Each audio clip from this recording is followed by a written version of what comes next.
Peace,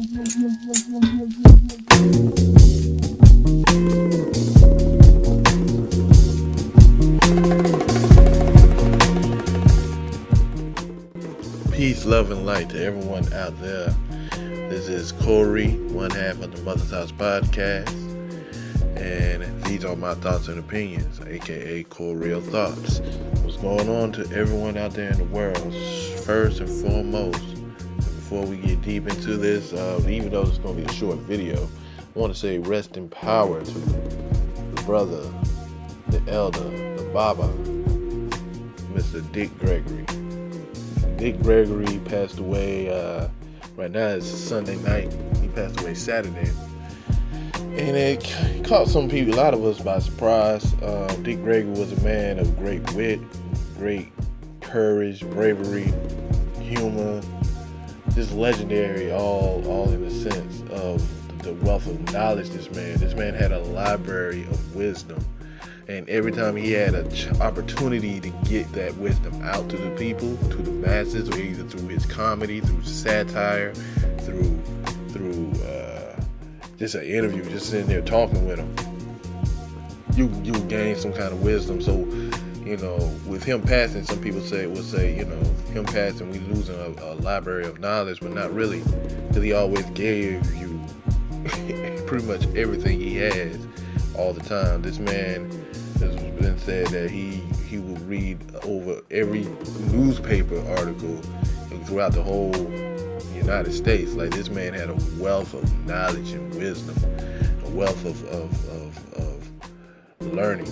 You know what I'm saying? So it's unfortunate, but you can't think of when I think of Dick Gregory, I think of my older brother. My older brother put me on to Dick Gregory way back in the day. Don't even remember what comedy special he played for me, but and granted, I was real little, so I didn't understand what was going on in it. But that's, I can remember Dick Gregory since I can remember, the name and who the man is, and then growing older I got, I understand his activism and his role into the civil rights movement, his connection with Martin Luther King and Malcolm X, and his importance of family. His wife Lillian, been together for over 56 years. That's a long time, it's a lifetime. Things that me as a man want to model. I want to model that kind of relationship with my woman. I want to model some of that integrity that man stood on. The Baba always dropped a lot of knowledge and inspiration on anybody that's willing to listen, and we need more of our elders to be more open like he was, and unapologetic. He was unapologetically black, unapologetically African. He was a civil rights fighter. He was a fighter for freedom, humanity, freedom. He was a fighter for black life.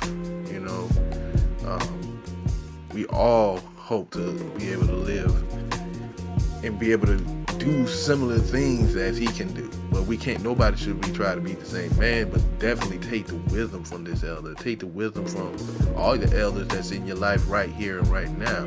Sometimes we take for granted from the other people that we have right around us, from our grandmothers to our fathers, mothers, great aunts, great uncles.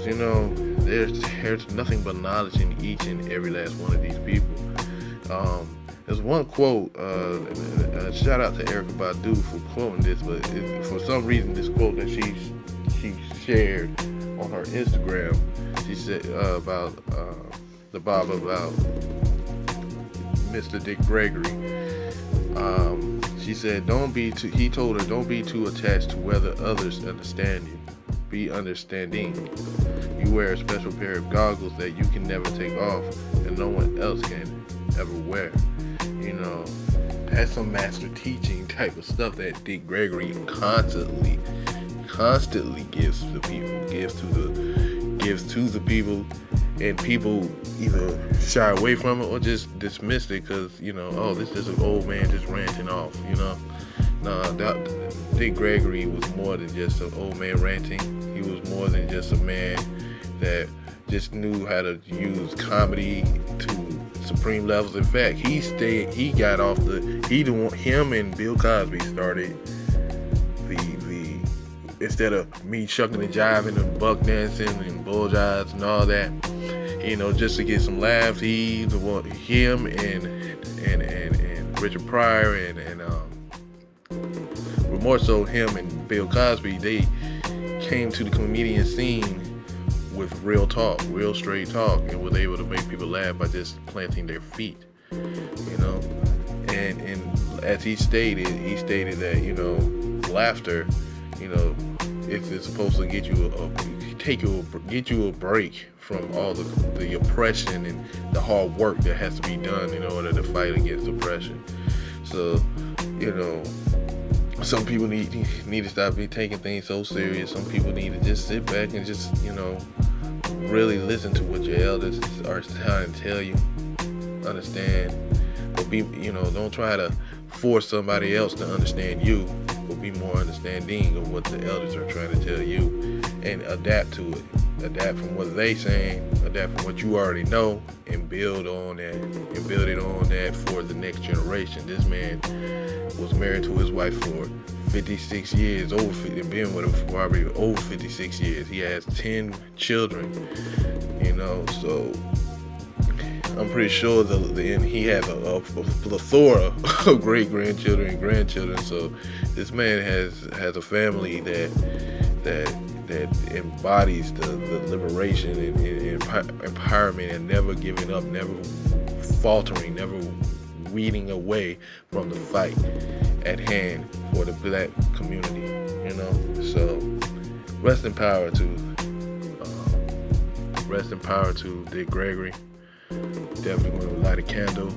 I should have said this in the beginning of the podcast, in the beginning of this, but this is basically the light the candle moment for Mr. Dick Gregory. And generally in Europe or some traditional, ancient, aboriginal traditions, they light candles, white candles, to give the spirit of those who has transitioned into the ancestral realm a light that will help them, guide them to that ancestral realm, to where their next journey begins. Because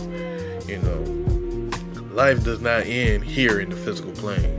Energy cannot die. The energy just continues to live on, and you want that energy to elevate to a place or a next journey, to their next level. So definitely this is my light the candle moment for Mr. Dick Gregory. You're going to have many more of these light the candle moment. I need to do one for Dr. Mrs. Fresh Crest Wrestling. I need to do something more for my older brother. I do it all the time on my Facebook for my older brother and for my father and my grandmother. But yeah, definitely light a candle up for Mr. Dick Gregory, for the legendary, amazing elder, the amazing barber that is Dick Gregory. And just light a candle for the brother, for the elder, for the father. And until next time, y'all.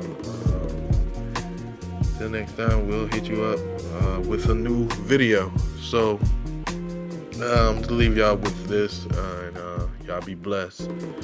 Definitely peace, rest in power to Dick Gregory, and peace, love, and light to his wife and family. One love.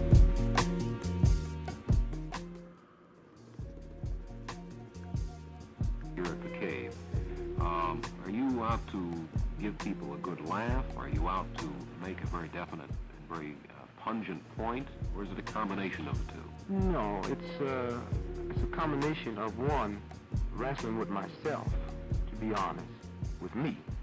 If I'm honest with me, I got to be honest with the audience. Two, I come in here only as an entertainer, and only to entertain the audience. When I go out and demonstrate for social changes, I don't go out to tell jokes. I happen to be a firm believer, believe that you can't laugh social problems out of existence. People like to say this, but we didn't laugh Hitler out of existence. And the day we find a cure for cancer, it will be through jokes, it'll be through hard, sincere work. Laughing helps the people create an atmosphere to to amuse themselves, to take a 5-minute break. But the soldiers on the front line in Vietnam today, you probably find your most rich humor pertaining to that war over there, which is for them. To stand up on the stage and use the same jokes back here that they use over there would be insulting and derogatory. But this is the thin line that humor carries. And if I work to a room of 10,000 of the world's biggest bigots and won them all over, if I didn't get a laugh, I'd be a defeated man. Same thing if a minister worked to a room full of sinners and won them all over. If they laughed at everything he said, he would be a defeated man.